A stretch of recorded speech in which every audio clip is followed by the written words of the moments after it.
40,000 Battlesector is the latest strategy game from the creators of Battlestar Galactica Deadlock. It is the ultimate battle-scale turn-based strategy game set in the grim darkness of the Warhammer 40,000 universe. Command the Emperor's finest, the Blood Angel Space Marines, in a gripping and emerging single-player story campaign, which introduces the mighty Primaris Marines for the first time. Develop your army list and unlock war gear and abilities over the course of more than 20 single-player missions. Each battle will require optimal placement and use many of the powerful abilities and weapons available to the Adeptus Astartes. Unleash destruction on even the most armored of targets with deadly plasma weapons. Hunt down your enemy with rapidly advancing vehicle and assault elements. Attack from unexpected angles with deadly flying units, or simply smash through the toughest of defenses with the heaviest and most lethal melee units mankind can offer. Their hungry and relentless enemy, the Tyranids, will be sure to punish those so brave or so foolish as to underestimate them. On top of the single-player story campaign, you can play Battlesector in skirmish mode, on handcrafted scenarios of your choice, and tweak the game to your liking by setting a number of parameters. If that is not enough, play against your friends or complete strangers in one of the multiplayer modes available. Last but not least, bring the Warhammer 40,000 universe to life by capturing beautiful shots of your battlefields, which you can then edit to your liking through the in-game photo mode tool.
We carve our own path through life.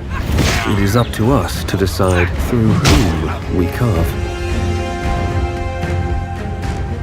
Power is the most intoxicating wine. I believe Rome is in grave danger.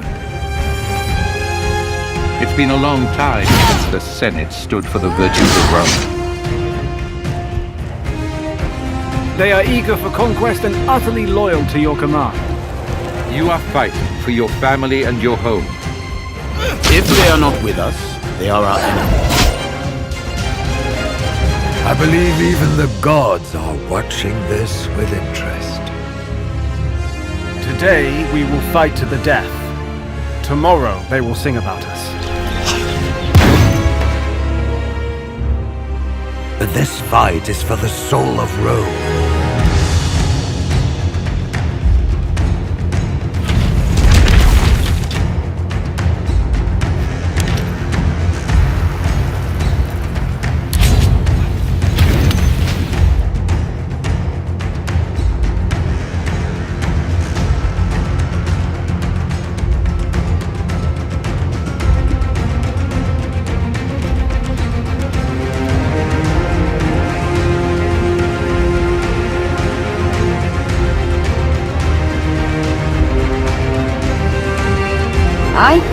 I'd like to sample some other Roman delicacies.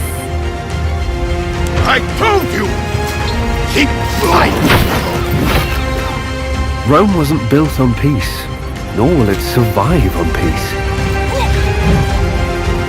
Honor and duty, for the glory of Rome. At this point, it's us or them. The future of the world is at stake. Rome is a beacon of light in a vast dark sea of barbarism.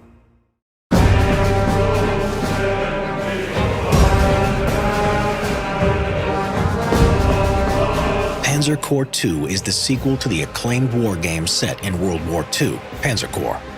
Easy to play and at the same time extremely deep, its classic turn-based gameplay style revolves around strategic decisions. In-depth gameplay mechanics model unit movement, combat spotting, encirclements, weather, capturing enemy equipment, and much more. Take command of the Wehrmacht in the branching single-player campaign, covering the entirety of World War II from the German perspective and lasting over 60 scenarios. Recruit any unit type you want and develop your army over time by carrying over your units battle after battle. Choose which scenarios you would like to fight on, and if you play your cards right, you might change history. You can also play on several pre-made scenarios or lead any faction in randomized scenarios, and tweak all your settings to your liking, randomizing your map through the new random map generator. Every major power from the European theater of the Second World War is thoroughly represented, and has a huge unit roster. The total number of unique units in the game is a staggering 1,000. No other strategy game covers as many authentic World War II vehicles as Panzer Corps II. Panzer Corps II offers an enhanced multiplayer experience. It supports up to 8 players at the same time, and you have the possibility to play with your friends in 3 different modes: play by email, hot seat, and live multiplayer. Just like its predecessor, Panzer Corps II is built with modding in mind. Its scenario editor is extremely flexible and easy to use, and you will be able to create your own campaigns, scenarios, and maps in no time. The goal of Panzer Corps II is to be the ultimate Second World War strategy game. Enjoy the time-proven gameplay formula which has been appreciated by millions of players over the years, brought to a whole new level of refinement, up to the latest technical standards. The king of war games is back.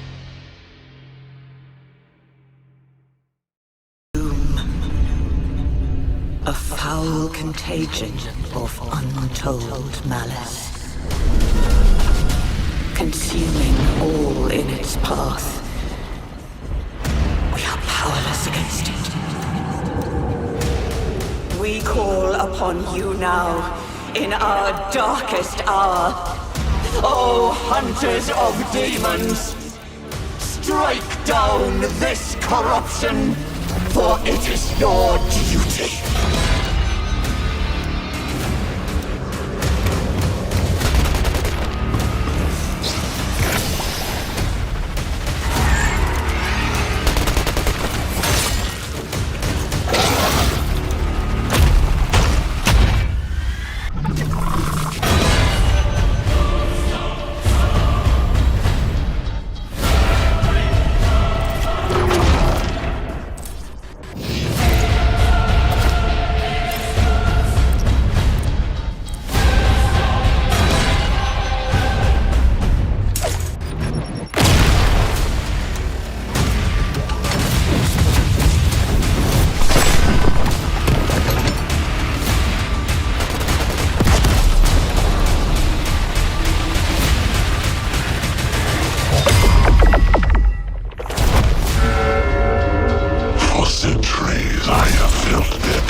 In Humankind, you'll build a thriving empire from a small nomadic tribe to a bustling contemporary nation.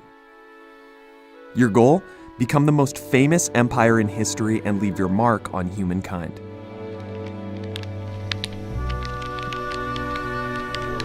At the start of the game, you'll create your leader.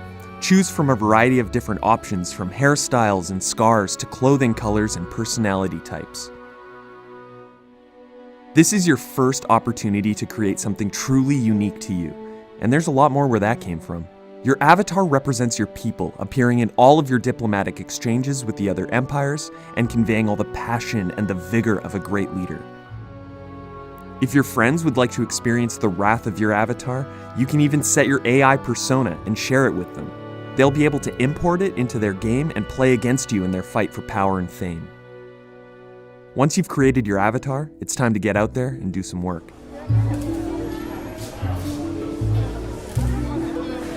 I know what you're thinking. How does one go about becoming the most famous empire in history? In Humankind, the sole victory condition is your fame score. Whichever empire has the most fame at the end of the game wins. You collect fame by achieving great deeds and earning era stars. Whenever you achieve an objective, you'll collect an era star. Not only do these land you a bit of fame, but they'll also move you through the eras. There are 6 different eras in Humankind: the Ancient Era, Classical Era, Medieval Era, Early Modern Era, Industrial Era, and the Contemporary Era. You'll need just 1 era star to move into the Ancient Era, but after that, you'll have to earn at least 7 to progress. In each of the 6 eras, there are 10 available cultures for you to choose from, each providing unique abilities, districts, and units. Whenever you reach a new era, you'll choose a new culture. You can also choose to transcend your current culture to the next era, trading economic and militaristic advancement for more fame rewards.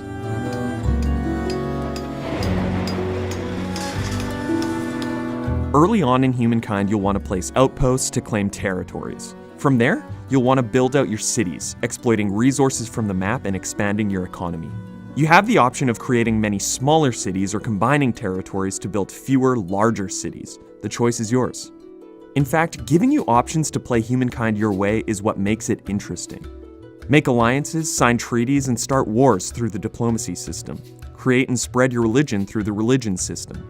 Shape your culture and ideologies through narrative choices and civics. No 2 empires are ever the same, and even the smallest decisions can have a big impact. You'll research new technologies to improve your empire's ability to gather resources and to bolster your military's combat strength. Progress is the key to success, so you'll have to know and prioritize your empire's strengths, and hide your weaknesses.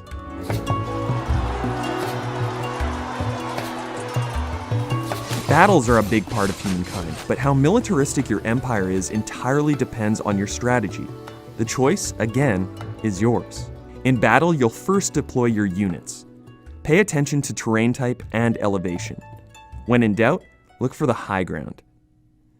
After your units are deployed, the fight starts. Battles occur directly on the part of the map they are initiated, and the battlefield can expand as reinforcements are brought in. Battles end when the enemy units are wiped out, or you capture the enemy's flag.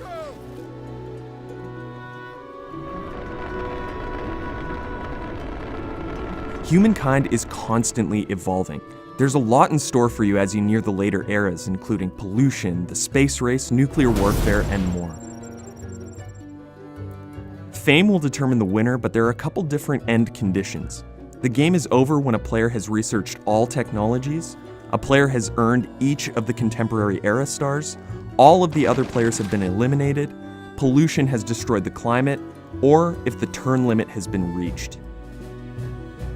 In Humankind, you want to be the most famous empire in the end, but how you get there is up to you. Success can look very different depending on the player. Regardless of your playstyle, you're ready for greatness. We wish your empire luck. Now get out there and leave your mark on Humankind. To reclaim Earth, you will have to get opposing factions to put aside their differences to counter the strength of the Chosen. In this mission, we introduce the Reapers, sharpshooters and masters of concealment. We also have the Skirmishers, who were once Advent soldiers. Now, they fight their own past.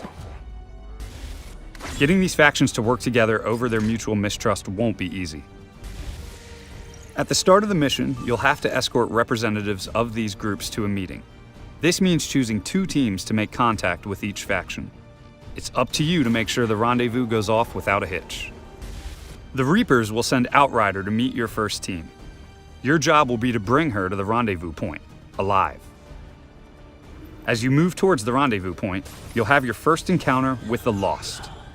The Lost attack in large groups, but when you kill a Lost with a headshot, this restores your action. With successive headshots, a soldier can kill multiple Lost in a turn, but you'll need to pick your shots wisely and keep an eye on your ammo. The Lost are drawn to the sounds of combat, making explosives a risky choice. Each time you set off an explosion, more Lost will swarm on your position. Your second team will escort Mox, the representative of the skirmishers. Here you'll encounter Purifiers, Advent specialists against the Lost. You'll also discover that Mox takes a less stealthy, explosive approach to combat. You'll need to keep Mox alive to the extraction point before you're overwhelmed. The Skirmishers and Reapers don't trust each other, but they will work together to defeat a common enemy, and you'll have your hands full against the Assassin. She's one of the Elders chosen, powerful champions of the Elders sent to hunt down XCom. Each time you encounter a Chosen, they'll have different strengths and weaknesses. The Assassin specializes in stealth and melee combat. She'll try to daze your troops before abducting and interrogating them. Get those soldiers up before they're taken. The fight with the Assassin will be tough. If you don't keep her strengths and weaknesses at the heart of your plan, you're going to come out of the fight wounded at best. And you'll need your strength because the mission's not over yet. Swarms of Lost will start to appear as you fight your way to the extraction point. Keep cool. You're not going to be able to kill all of them. If you rush straight to the evac, you're going to get overwhelmed. Steady, incremental progress and understanding how to make the most of the headshot are your keys to the fight here. Remember, the Lost don't use cover and only have melee attacks. You can prioritize positioning and shot success over defensive cover and overwatch. This is a walking gunfight. Reaching the evac point will be a huge relief. But the Chosen may have one last unpleasant surprise for you. One that may affect the course of the rest of your game. Good luck, Commander.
Total War Warhammer 3 are evolving.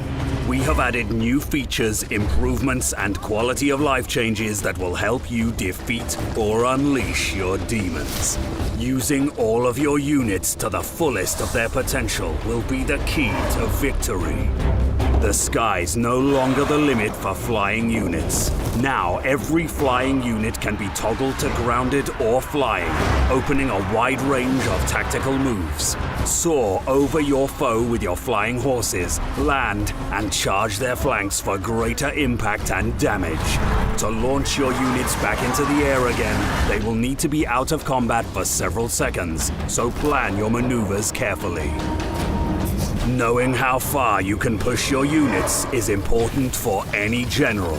You can now see if your troops are in a braced stance by this shield icon. If your men are braced, you can be more confident that they can take the brunt of a charge with minimal casualties. We've also introduced lazy health bars which highlight any sudden bursts of large damage. They allow greater readability of how much damage has been dealt in the last few seconds of combat, making it easier to grasp how much impact certain spells or charges have. Healing spells and abilities are now calculated percent per second rather than a flat value. This opens counters to healing such as fire, which slows down healing effects for several seconds. A well-placed spell can be the turning point of any battle. We have added a new slow-motion casting option for spells and abilities to ensure better placement for maximum effectiveness. Ticking this box means that as soon as you select a spell or ability to cast, the game will automatically enter half play speed. Once your spell is cast, you'll return to normal speed. It's important to know what all your units are doing, and in the heat of a tense battle, it's easy to forget or overlook units. We have now added an idle unit hotkey that can quickly locate any unit not in combat or following a movement order. By default, pressing backslash will cycle through every unit that is not engaged in battle, and control backslash will select all units not engaged. We have added a few features that improve readability on the battlefield. We have now got improved foliage culling distance, which allows better visibility in heavily forested areas and maps. New occlusion outlines highlight units that are behind objects with a colored outline, making it easier to see units that are partially out of sight, especially in tight streets or dense forests. Using these new mechanics will ensure your dominance on the battlefield. Keep your eyes open for tactical advantages and make sure you learn and make full use of every unit in your army. For more changes to battles, check out the Total War blog.